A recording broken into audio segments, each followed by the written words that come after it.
Buenas noches, amigos de Otra Parte. Estamos hoy con un invitado muy especial desde Suecia. Esta presentación es en diferido, ya que tenemos una diferencia horaria importante. Les contaba que tenemos con nosotros a Camilo García. Camilo García estará conversando sobre su más reciente libro, Cultura y Humanismo. Este es el segundo tomo. El primero fue publicado por Amazon en España también en el año 2021. Y pues hoy estaremos con él, que muy amablemente ha aceptado nuestra invitación a participar desde Suecia, donde radica en estos momentos. Muchas gracias a todas las personas que nos acompañan habitualmente en nuestro canal de YouTube, que nos apoyan con su presencia desde sus casas. Voy entonces a comentarles un poco sobre este invitado muy especial, Camilo García. Él es colombiano, nació en Bogotá, filósofo de la Universidad Nacional de Colombia. Tras ejercer como profesor de filosofía y ética en varias universidades de la capital, en 1989 emigró a Suecia en calidad de refugiado político debido a las amenazas de muerte que recibió por su compromiso con lograr una solución negociada y pacífica al conflicto armado. Ha trabajado en diversos proyectos de investigación sobre cultura latinoamericana en la Universidad de Estocolmo. Ha sido profesor de literatura y español en la Universidad Popular y es asesor en cursos sobre la realidad colombiana del Instituto Sueco de Cooperación Internacional. Es colaborador habitual de revistas culturales y académicas colombianas y españolas, así como de las páginas culturales de varios periódicos colombianos. Camilo García Giraldo pertenece a la Asociación de Escritores Suecos y ha publicado 8 libros de ensayos y reflexiones sobre filosofía, cultura, ética, religión y violencia. Ensayos de filosofía y cultura en el mundo contemporáneo, reflexiones sobre la violencia, entre filosofía y literatura, escritos sobre ética, escritos filosófico-culturales, ensayos breves sobre la religión, cultura y humanismo, que como les decía fue publicado el primer tomo en el año 2021 y este segundo tomo que hoy nos congrega para conversar y para escuchar a Camilo García, publicado por Universo de Letras. Asimismo, es autor del artículo El viaje a pie de Fernando González y su trabajo ha sido reseñado en medios como Publishers Weekly y RTVE y Gaceta. Camilo, muchísimas gracias por estar con nosotros esta noche. Desde Suecia estamos grabando el programa, pero nuestros amigos de YouTube, del canal de YouTube de Otra Parte, podrán pues seguirte escuchando y seguir recibiendo esta invitación a leer tu libro. Me gustaría mucho antes, Camilo, de darte la palabra, poder leer, me gustaría compartir con los amigos que nos acompañan un comentario de Cristina Maya. Ella dice: nuestro país no ha sido tradicionalmente cuna de pensadores y filósofos. Lo ha sido más de creadores de la imaginación, de poetas, novelistas y cuentistas. El ensayo crítico ha germinado al lado de estos como una manera de interpretarlos y explicarlos. Pero los estudios filosóficos propiamente dichos, salvo los de algunos como Danilo Cruz Vélez, Rafael Carrillo, Estanislao Zuleta y Camilo García, entre otros, han escaseado en Colombia. No obstante, quien con mayor empeño y asiduidad se ha desempeñado en el análisis de múltiples problemas del pensamiento, en una ardua tarea investigativa de varios años y con un estilo además subyugante y profundo, ha sido sin duda alguna Camilo García, filósofo de la Universidad Nacional de Colombia, autor de numerosos ensayos que ya hemos mencionado, publicados en importantes libros en ensayos de filosofía y cultura en el mundo contemporáneo y contra filosofía y literatura. Esto lo dice Cristina Maya.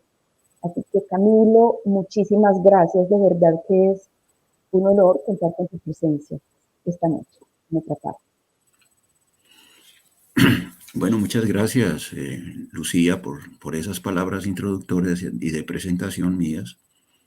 Y agradezco también igualmente a Gustavo Restrepo, porque me abrieron las puertas y me permiten esta oportunidad de conversar con todos los seguidores y oyentes que ustedes tienen de ese centro cultural tan importante de Colombia,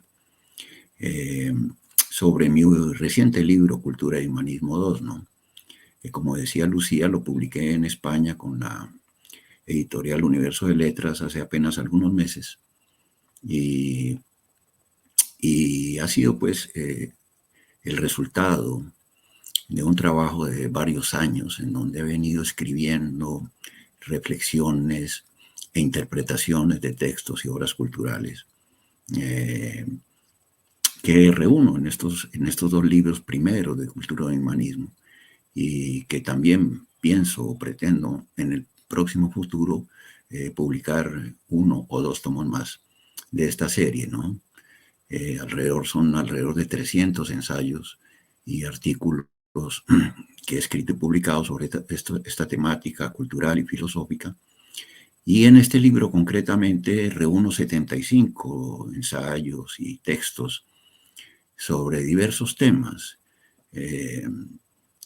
sobre temas culturales, artísticos, literarios, poéticos, y sobre reflexiones sobre la situación concreta de los hombres en el mundo moderno, de los seres humanos que habitan en el universo cultural y social de la modernidad. Son temas variados, pero que están unidos por un hilo conductor que es precisamente la centralidad del hombre, ¿no? Siempre pensando en el hombre, en el puesto central que ocupa tanto como sujeto creador, como destinatario de los mensajes que las obras culturales o los textos filosóficos van dejando a lo largo del tiempo, ¿no? Porque el ser humano es eso, es creador, pero también es el receptor de los mensajes culturales y lingüísticos que el curso y el devenir de la historia cultural va dejando plasmado en textos y en obras de la literatura, de la poesía o del arte. De tal manera que yo lo que hago es tratar de analizar y exponer el contenido de algunos textos fundamentales para a partir de ahí reflexionar no solamente sobre el significado que tienen, sino sobre la fisonomía compleja y multifacética de los seres humanos. Tratar de mirarnos a través del espejo de las obras culturales o de los textos filosóficos que hablan de nosotros es una manera fecunda de tomar conciencia de lo que somos y de la posición que ocupamos en el mundo en que vivimos, en el mundo sociocultural e histórico en el que vivimos. Y además, la de abrir las posibilidades para que el devenir nuestro de la historia pueda mejorarse cada vez más en la medida que sabemos quiénes somos y cómo podemos crear un porvenir en donde los seres humanos sean cada vez mejores, ¿no?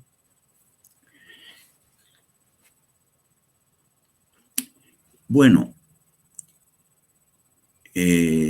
voy a centrarme hoy para hablar de mi libro en uno de los temas que trato en algunos textos que tienen que ver con el ser y el tiempo y con la comprensión que constituyen atributo fundamental de los seres humanos. Muy bien. Como muchos de ustedes saben seguramente, la filosofía comenzó hace más de 25 siglos con una pregunta, la pregunta por el origen real, efectivo, de la diversidad de cosas y fenómenos del mundo. Esa es la pregunta inicial de la filosofía. Algunos filósofos presocráticos contestaron esa pregunta señalando elementos concretos de la naturaleza. Pero fue Parménides el que comprendió que esa pregunta se puede contestar de manera clara y universal en la medida que los filósofos pensadores o quienes hacen esa pregunta identifiquen lo que es permanente, inamovible, perfecto y eterno en esa totalidad de fenómenos diversos, sensibles y variables que hay en el mundo de la naturaleza y de la sociedad. Lo que es permanente. Y lo que es permanente es ya un atributo de lo que es decir, del ser mismo. Y ese atributo del ser, que es permanente, que es incorruptible, que es perfecto, que no cambia nunca, es en el fondo la respuesta primera y más universal a la pregunta por el origen de los hombres y el origen de la naturaleza. De tal manera que Parménides, al mencionar esos atributos del ser, lo que hizo fue otorgar un saber fundamental, filosófico y teórico, a toda la humanidad desde ese momento de lo que es en realidad el ser. El ser no es nada concreto, sino es la reunión de atributos generales que definen a cada cuerpo, a cada fenómeno, a cada suceso de la realidad, cuando los hombres preguntan por lo que es ese fenómeno, ese suceso o ese cuerpo de la realidad. Por lo que es. Y al preguntar por lo que es, pueden orientar la posibilidad de las respuestas partiendo precisamente de estos atributos generales que Parménides encontró para bien del saber humano y de la filosofía. Pues bien, a lo largo de 25 siglos de historia de la filosofía, esta definición o esta respuesta definitiva de Parménides sobre el ser prevaleció sin ningún cuestionamiento. Fue aceptada como premisa lógica básica que usaron los diferentes y múltiples filósofos que siguieron sucediéndose a lo largo de la historia para elaborar sus propias reflexiones, explicaciones o interpretaciones de la vida y del mundo.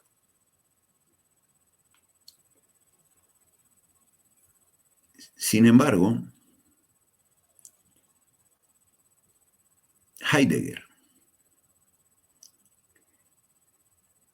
a comienzos del siglo pasado, en los años 20 del siglo pasado, cuando publicó su capital y fundamental obra, Ser y Tiempo, se empeñó en mostrar con mucho acierto y razón que el ser que tiene estos atributos que Parménides le dio, supone implícita o explícitamente que los seres que guarden o tengan esos atributos, los objetos o los entes que tengan esos atributos, necesariamente se librarían del tiempo, se situarían por fuera del tiempo, quedarían exentos de la presencia y de la carga del tiempo. Porque lo que no cambia, lo que nunca deja de ser, lo que persiste siempre igual a sí mismo, lo es así porque existe necesariamente fuera del tiempo. El ser, por lo tanto, en la definición abstracta que da Parménides, es una realidad existente por fuera del tiempo. pero una realidad no exterior objetiva, sino una realidad propia del pensamiento que lo concibe y lo define de esa manera.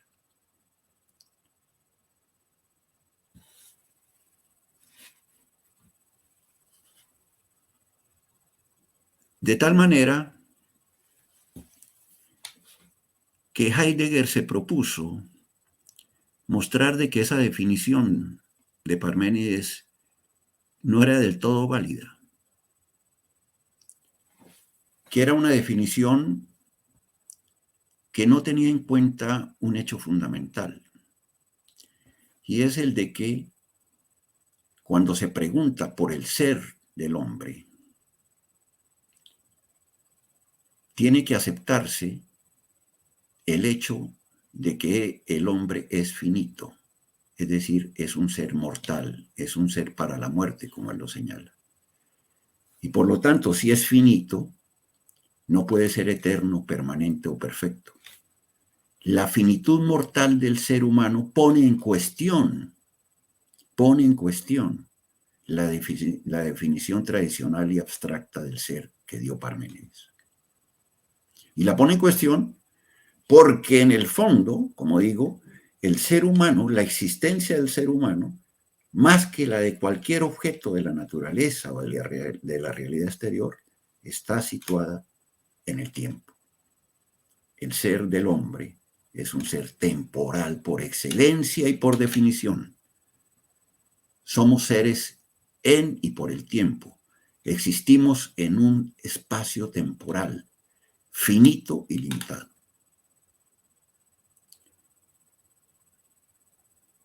De ahí, pues, que deduzca Heidegger que lo que pasa realmente es que el ser, con este hecho o premisa que hemos constatado, el ser se temporaliza. Adquiere, paradójicamente, un carácter temporal. Es decir, que el tiempo se une al ser y el ser se integra en el tiempo por primera vez en el pensamiento filosófico. Es decir, por primera vez es concebida esa unión del ser y el tiempo que desde Parménides había sido, como ya dije, descartada de plano.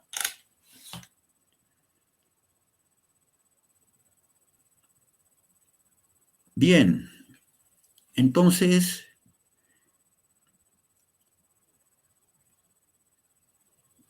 ¿cuál es la manera que plantea Heidegger para mirar o ver la temporalidad del ser? Para percibir y constatar que esa temporalidad del ser humano es real.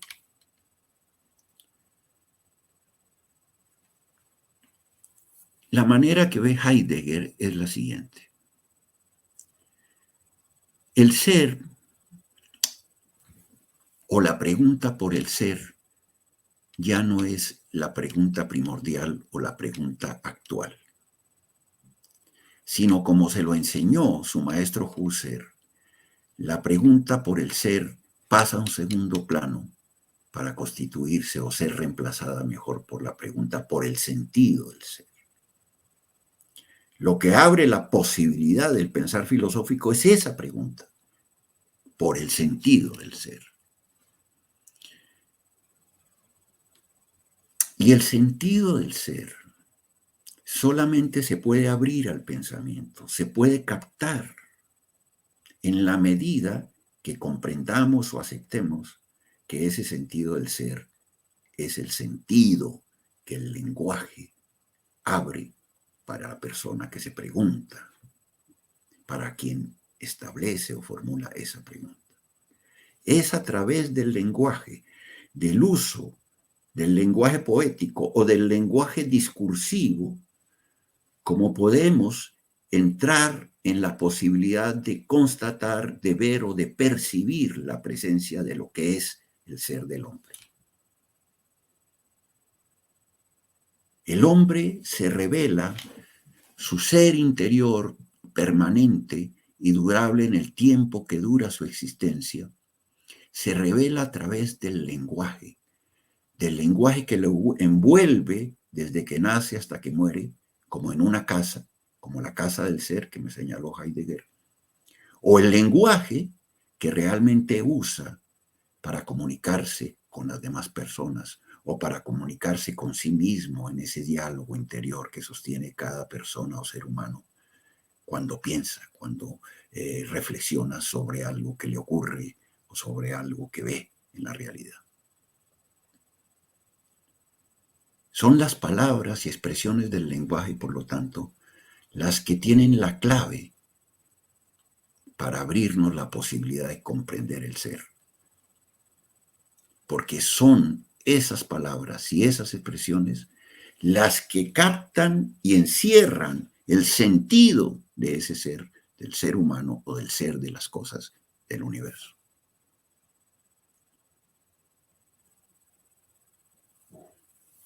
Sin lenguaje no hay sentido,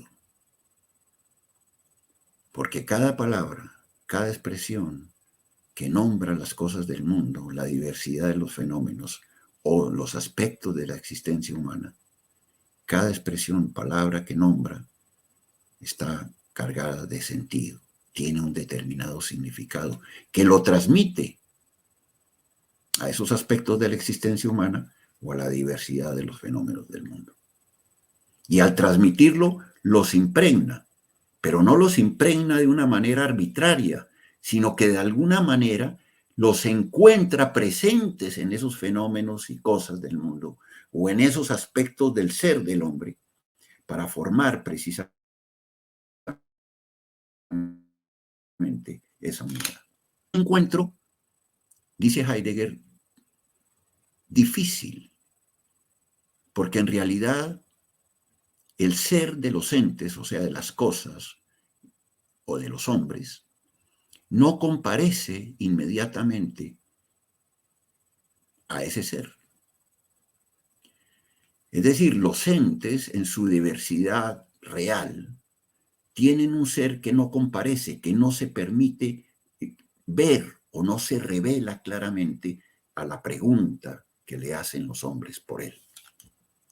Hay una diferencia ontológica, repite Heidegger, entre el ente o las cosas diversas del mundo y el ser que encierran esas cosas, el ser que las constituye.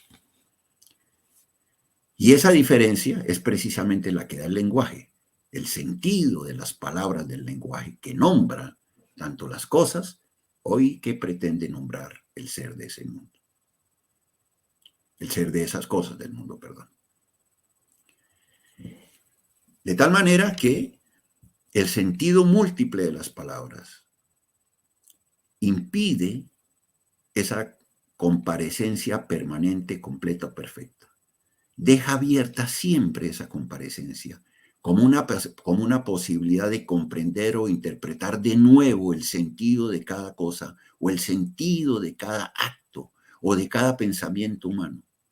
Siempre está abierta esa posibilidad, porque cada vez que captamos el sentido del ser de una cosa o del ser de los hombres, ¿sí? Ese sentido es apenas uno de los posibles sentidos, porque, repito, el sentido impide que el ser comparezca totalmente en el ente. Es decir, ese sentido que hemos encontrado no es el definitivo, ni completo, ni exhaustivo. Es uno posible, que deja abierta la puerta para que otros se hagan la misma pregunta y respondan encontrando otro sentido que está encerrado en el ser de ese ente, del mundo o de nuestra existencia como seres humanos.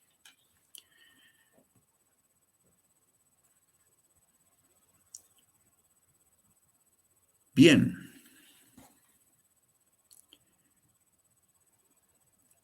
Sin embargo, el hecho de que en la modernidad los seres humanos, a través, por ejemplo, de la obra filosófica de Heidegger, tomemos conciencia plenamente de nuestra mortalidad, es porque previamente, y de nuestra finitud, perdón, es porque previamente, muchos de los hombres modernos han dejado de creer en la verdad de los relatos e imágenes religiosas de la vida y del mundo. Porque todos los creyentes religiosos de la mayoría de las religiones, digamos, universales, tanto del judaísmo, del cristianismo, del islamismo musulmán, etc., piensan o creen que realmente los seres humanos pueden trascender la finitud de sus existencias naturales. Creen que las pueden trascender precisamente después de la muerte, comenzando una nueva vida en otro lugar, en el paraíso celestial, junto al ser eterno que es Dios. De tal manera que todos los creyentes religiosos, en el fondo, no aceptan la finitud temporal de sus existencias, porque los mensajes religiosos les han cultivado la esperanza y la ilusión de vencer un día esa finitud, de vencer el poder del tiempo en que está inscrita la vida de cada ser humano, como la de todos los objetos de la naturaleza, el poder del tiempo que a su paso, en su transcurso, va acabando lentamente esas vidas. Es decir, las va dejando de ser. Y de esa manera confirma la finitud del ser, la temporalidad del ser de los hombres. Pero los hombres han sido conscientes de eso. Lo que pasa es que lo han olvidado, como digo, a través de los relatos religiosos que sus antepasados alguna vez crearon, de las imágenes religiosas que precisamente tienen la función, en el fondo y en síntesis, de forjar la creencia, la ilusión en los hombres, como diría Freud, la ilusión, la gran ilusión, de que pueden vencer el paso del tiempo en que está situada sus vidas, de que pueden librarse de esa carga destructiva del tiempo que lo lleva inexorablemente hacia la enfermedad y la muerte. Porque después de esa muerte, que será puramente aparente, la muerte natural, comenzarán una nueva vida. Es así, fuera del tiempo, una nueva vida eterna al lado de Dios, que será una vida, como digo, fuera del poder del tiempo, sin tiempo, como en principio existe también Dios, un ser sobrenatural que existe por fuera del tiempo. Y los hombres, al morir, si han cumplido las reglas y las normas que él mismo les ha dado, las normas morales que les ha enseñado o transmitido, podrán gozar de ese beneficio enorme que es vivir por fuera del tiempo, eternamente.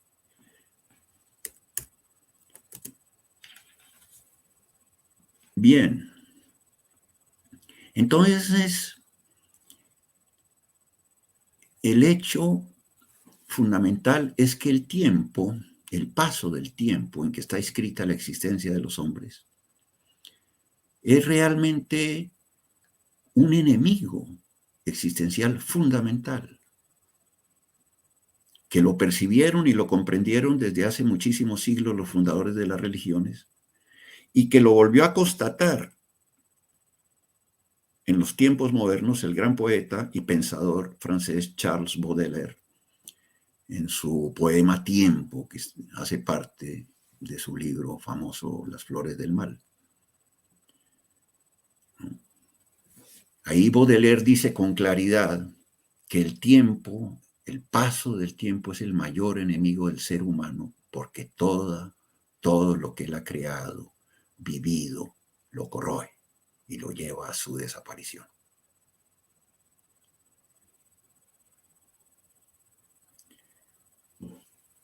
Entonces,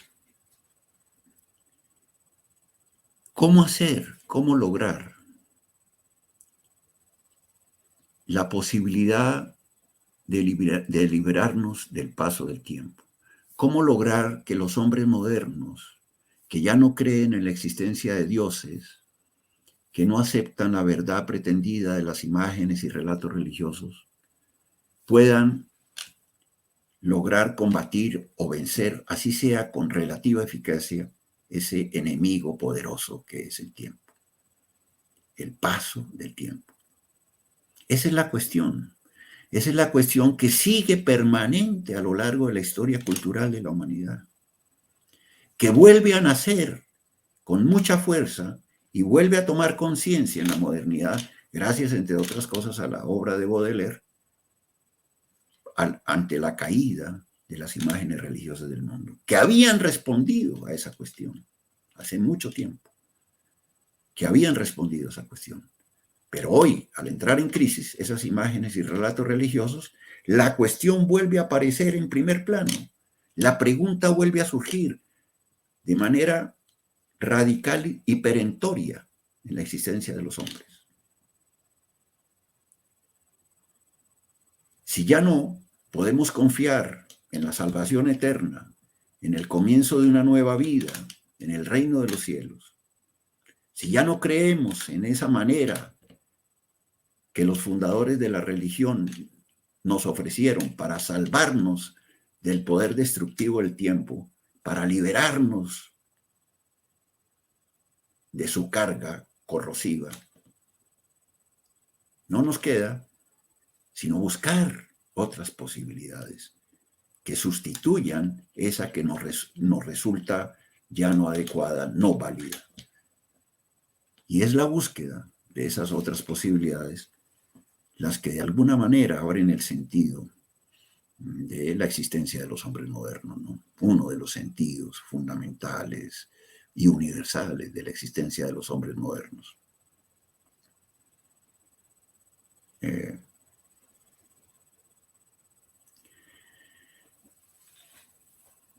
En ese sentido,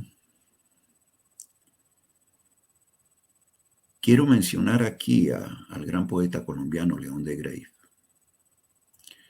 porque él fue, a través de su obra, un poeta que no solamente indagó y rescató múltiples neologismos y expresiones arcaicas del español. No solamente fue el poeta que creó bellas metáforas e imágenes sobre las cosas y la existencia de los hombres, sino fue un poeta que creó una visión filosófica profunda sobre el ser de los hombres y sobre lo que significa la existencia humana de manera universal.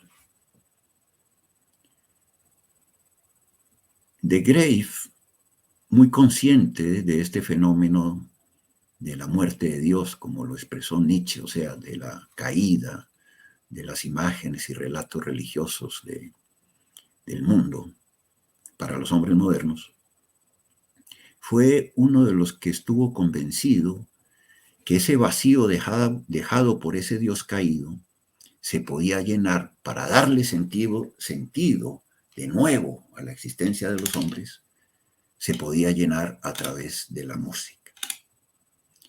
La música para él era un género artístico superior, fundamental, porque tenía la posibilidad de darle sentido, de llenar de sentido el ser de cada ser humano.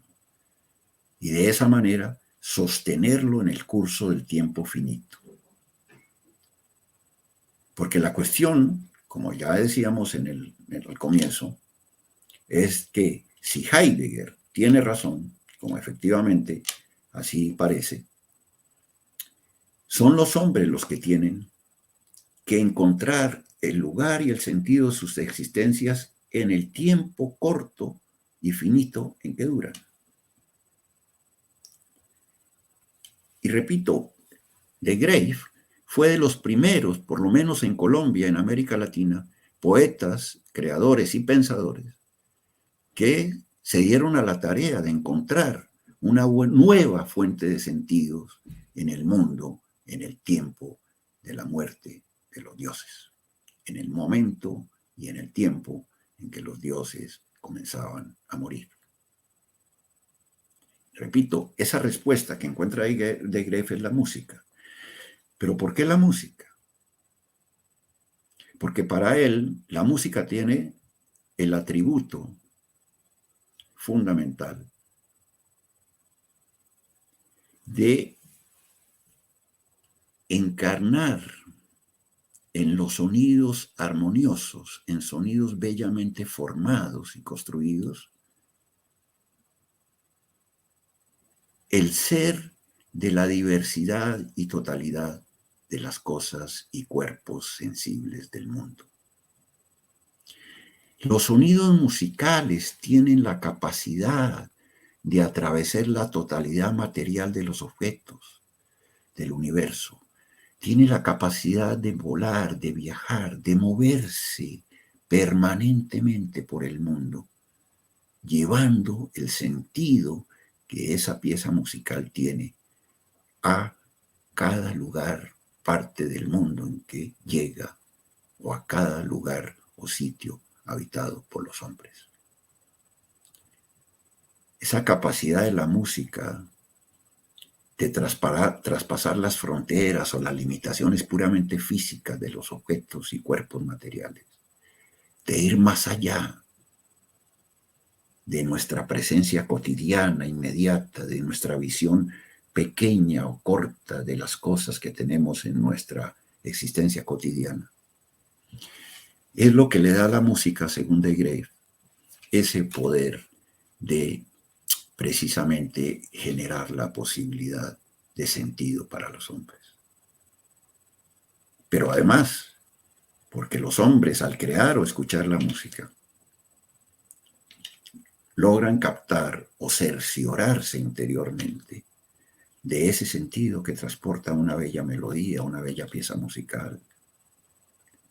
Y ese sentido los conmueve, los emociona, los hace llorar, los hace saltar de felicidad, los hace reír, pero siempre los emociona profundamente, porque tiene ese poder de conmover más que cualquier otra obra de arte, ¿no?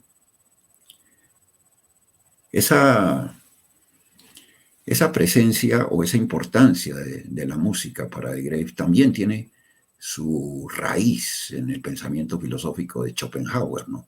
Como se ha constatado. Pero en de Grave,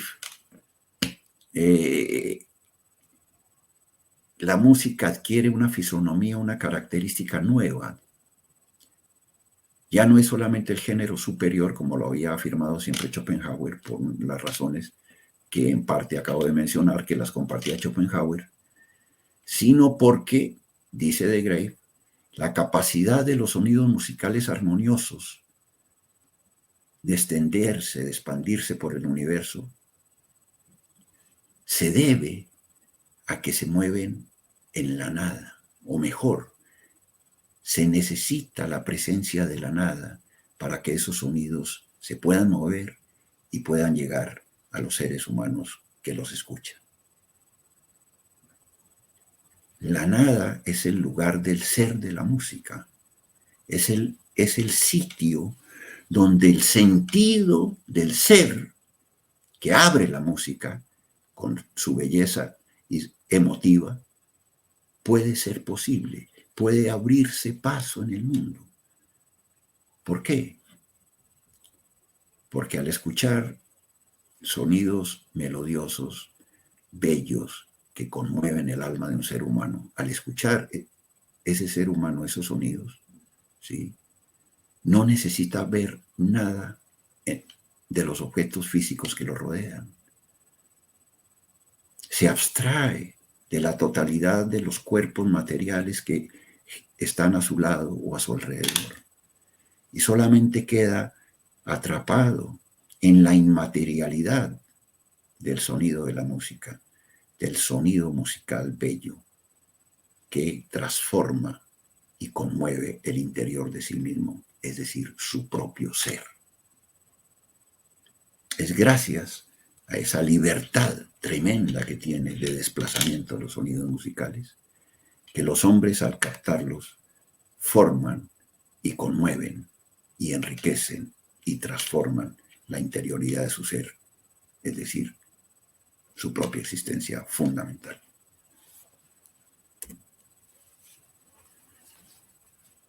De tal manera que esta respuesta que da de Grave a la cuestión fundamental del sentido por la existencia que se abre en el mundo moderno después, como digo, de la muerte de Dios o de la crisis de las creencias religiosas, es una respuesta que viene a enriquecer o abrir el camino de las diversas posibilidades que tienen los seres humanos para llenar ese vacío dejado por este hecho que he mencionado, ¿no?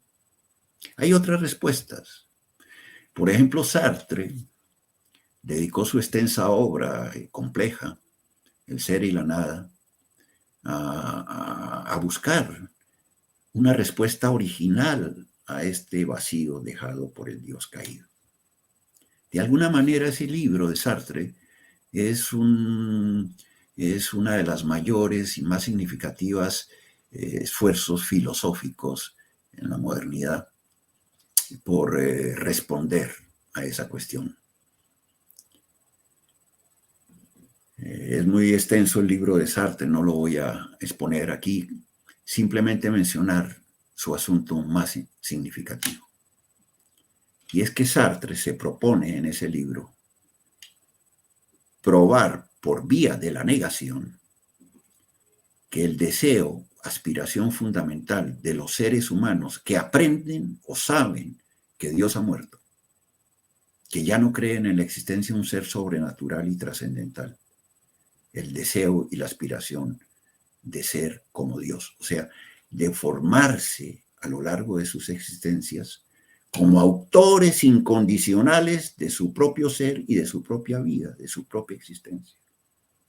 Ser las causas que originan su propio ser los creadores de sí mismos, tal como el relato religioso lo menciona en el origen de la Génesis, mostrando a Dios en su poder soberano y absoluto, creando a los seres humanos a su imagen y semejanza. Entonces, Sartre termina, después de recorrer analíticamente todos los aspectos de la conciencia, tanto individual como intersubjetiva, termina reconociendo que es imposible para los seres humanos suplantar completamente a Dios. Es decir, que es imposible para ellos ser los autores absolutos de su propio ser. Porque como ya decíamos anteriormente, Sartre reconoce la premisa de que el tiempo en que está situada la existencia de cada hombre es el obstáculo fundamental para que esa posibilidad o ese anhelo o esa aspiración casi antropológica existencial que tienen en la modernidad se pueda realizar o cumplir. Pero para Sartre todo no está perdido. Queda en pie algo fundamental. Y es que los hombres, al darse un propósito, un proyecto en su vida, para llegar a ser lo que quieren ser, para llegar a ser, formar su ser,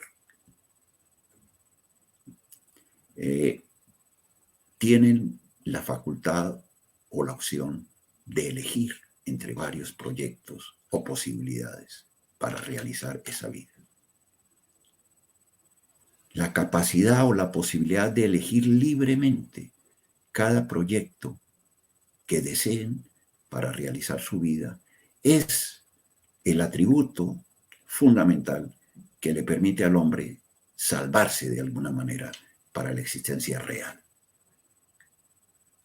El hombre, al tener la posibilidad, o los hombres, al tener siempre la posibilidad de elegir una opción para construir con los pasos y decisiones que da a lo largo del tiempo de su vida, el ser de sí mismos, logra constituirse en autor del ser de su vida, así ese ser de su vida esté limitado por el tiempo en que dura, o el ser de esa vida no sea perfecto y no sea definitivo para siempre.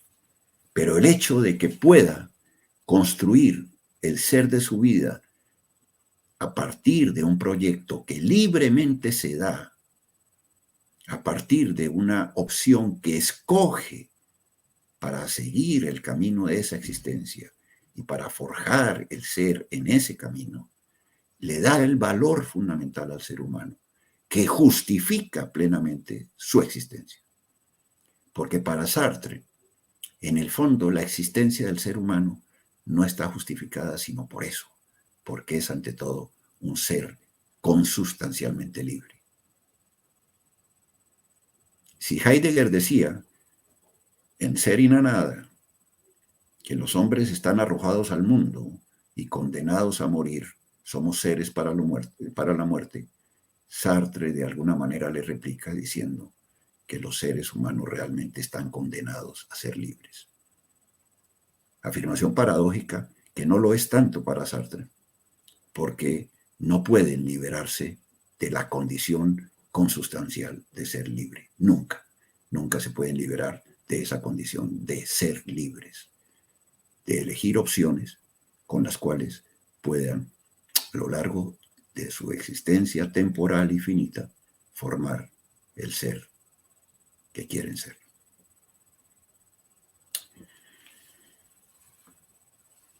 Bien.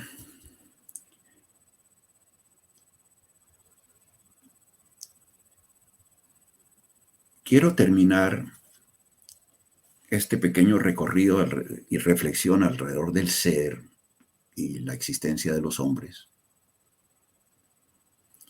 mencionando un aspecto más. Y es que Heidegger, en esa obra que ya mencioné, establece un principio adicional muy importante que se va a convertir en la premisa o en la simiente de lo que se llama en la actualidad la hermenéutica filosófica.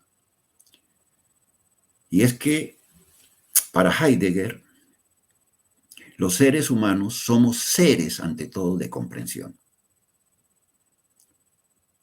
En esencia, el hombre es un ser de comprensión. Y lo es por una razón fundamental, porque solamente comprendemos lo que está puesto en el lenguaje.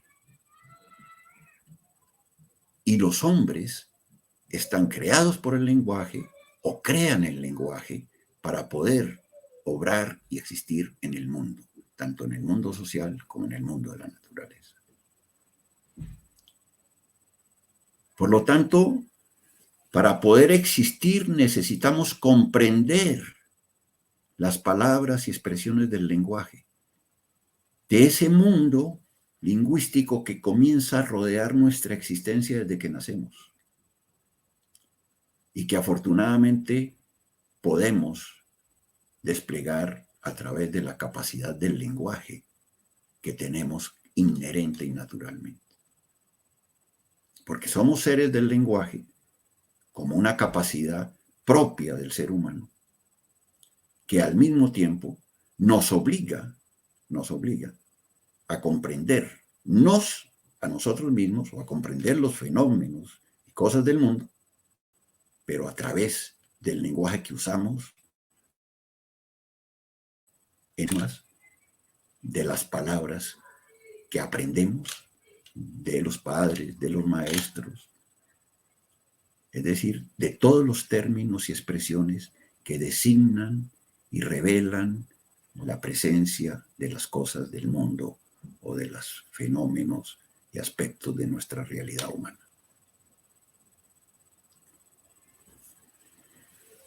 Pero para poder comprender, es decir, integrar en nuestro espíritu el sentido o el significado de una cosa, de un ente o de algo en nuestra vida, para poder integrar en nuestro espíritu, tenemos que comprenderlo, es decir, tenemos que identificar ese significado en el objeto o en el aspecto concreto de nuestra vida.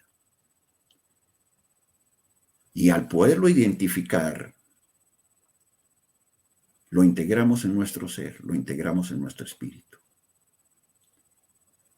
De tal manera que una vez integrado, lo podemos volver a pronunciar, podemos volver a señalar ese objeto o fenómeno que hemos integrado en su significado a través de las palabras que precisamente revelan ese significado.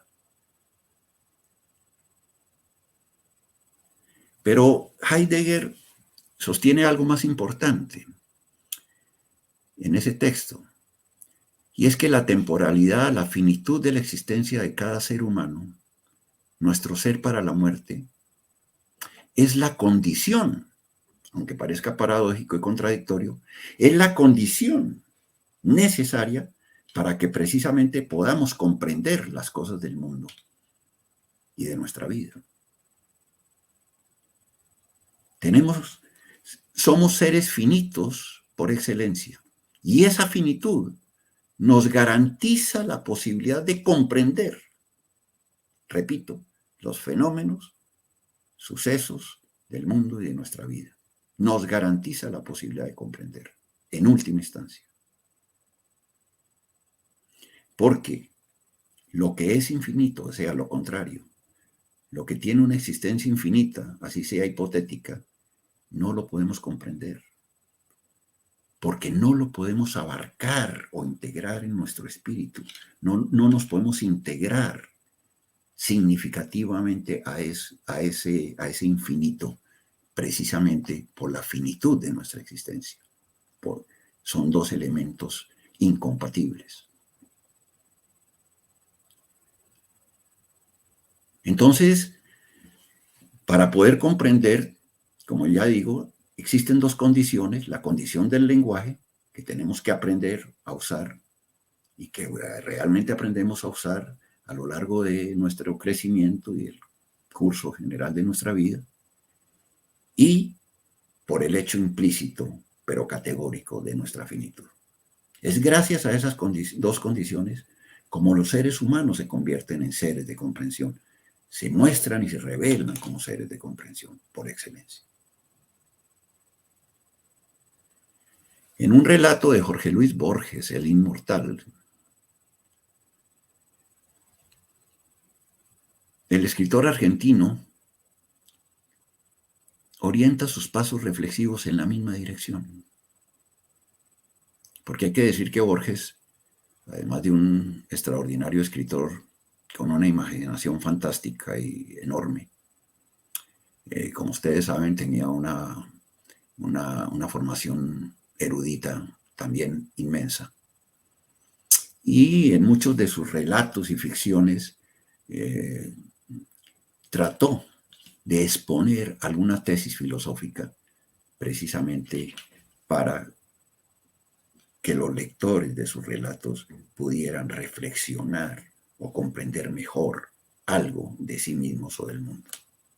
No solamente disfrutar del encanto creador de un relato, sino llevar al lector a reflexionar sobre algo fundamental de la vida o del mundo. Eso hace Borges en muchos de sus relatos. Y en este que menciono del Inmortal, también no es una excepción.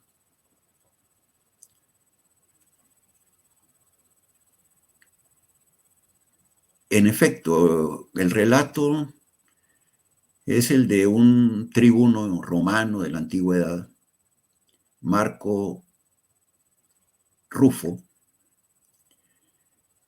que escucha o se entera alguna vez de que en el África del Norte hay un río cuyas aguas pueden hacer inmortales a los seres humanos, o todas las personas que toquen o beban de sus aguas. Entonces, Rufo, este cónsul romano, se va en búsqueda de esas aguas porque desea, como desean muchísimos seres humanos, vencer el obstáculo del tiempo, vencer el poder corrosivo del tiempo que nos lleva a la muerte, vencer el tiempo, librarnos de ese poder corrosivo, precisamente para volvernos inmortales. Entonces él va a buscar esa agua, ese río que le ofrece esa agua prodigiosa. Toma el agua, bebe del agua y efectivamente se vuelve inmortal. Se libera de la carga corrosiva del tiempo. Pero al poco tiempo de vivir en su inmortalidad, comienza a extrañar su anterior vida de ser mortal, de un ser humano mortal como todos. Comienza a extrañar la falta de esa vida de manera muy, muy grande. ¿Y por qué? La extraña porque al ser inmortal ya nada tiene sentido. Ha perdido la posibilidad de darle un sentido a su vida. Ha perdido la posibilidad de dar pasos con sus actos o sus pensamientos en dirección a un proyecto, a un objetivo, a una meta que le dé sentido a su vida. Porque como es una vida que no tiene fin, y es una vida que no tiene sentido. Porque el sentido de una vida es el fin de la vida, el lugar ideal hacia donde nos dirigimos con los pasos, acciones y decisiones que tomamos. Una vida sin fin, eterna o inmortal, es una vida sin sentido. Y eso lo descubre precisamente este cónsul romano, Rufo, al final del cuento.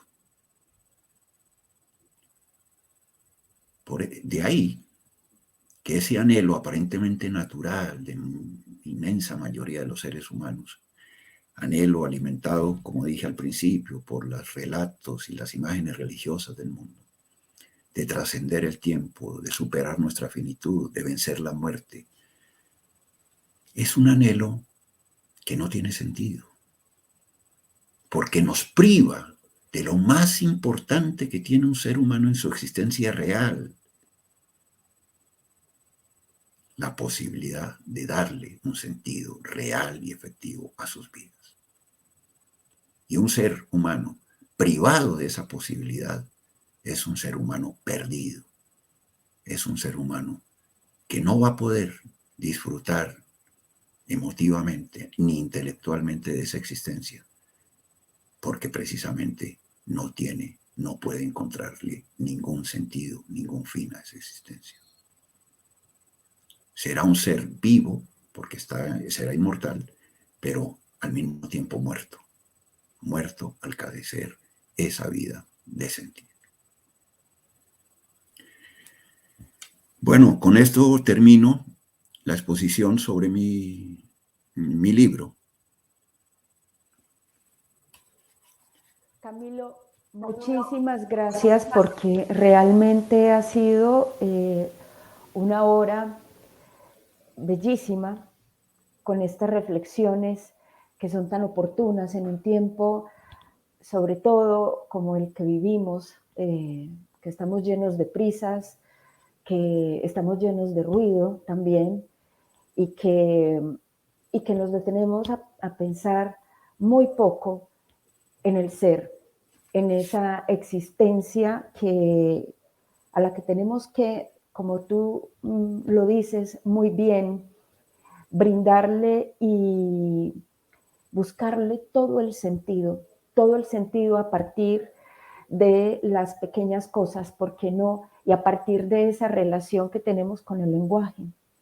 Me pareció bellísimo cómo tú pones de manifiesto la importancia que tiene el lenguaje y sobre todo cómo a través de la poesía ese lenguaje se ha cargado de otras experiencias, de otra manera de recibir y de percibir el mundo. Camilo, este libro tuyo, yo creo que este es un abrebocas para que los lectores nos acerquemos a él y retomemos ese diálogo tan necesario, ese diálogo de búsqueda, ese diálogo de preguntas, ese diálogo de lo que vivimos cotidianamente, a veces sin darnos cuenta de que lo estamos viviendo. Camilo, me gustaría mucho, porque sé que muchas personas que están siguiendo esta intervención tuya tan generosa, tan llena de calma y de claridad en tu exposición, tan llena de referentes riquísimos a los que provoca volver cuando mencionas a Baudelaire, a Nietzsche, a Heidegger, a Borges, a Parménides. Todo eso es como una memoria que nos reclama, ¿no? Una memoria que nos reclama y que todos seguramente llevamos en la sangre. ¿Cómo podemos acceder a tu libro? Me gustaría mucho que nos contaras cómo ha sido esa experiencia también con tus lectores. Sí, bueno, como te decía al principio, las personas que deseen adquirir el libro o leerlo, está disponible en la librería de Amazon, ¿no? Ahí lo pueden conseguir, o si no, en la librería colombiana, librería de la U. Eh, Ahí lo pueden conseguir fácilmente, tanto en su versión digital como en su versión de papel, ¿no? Impreso.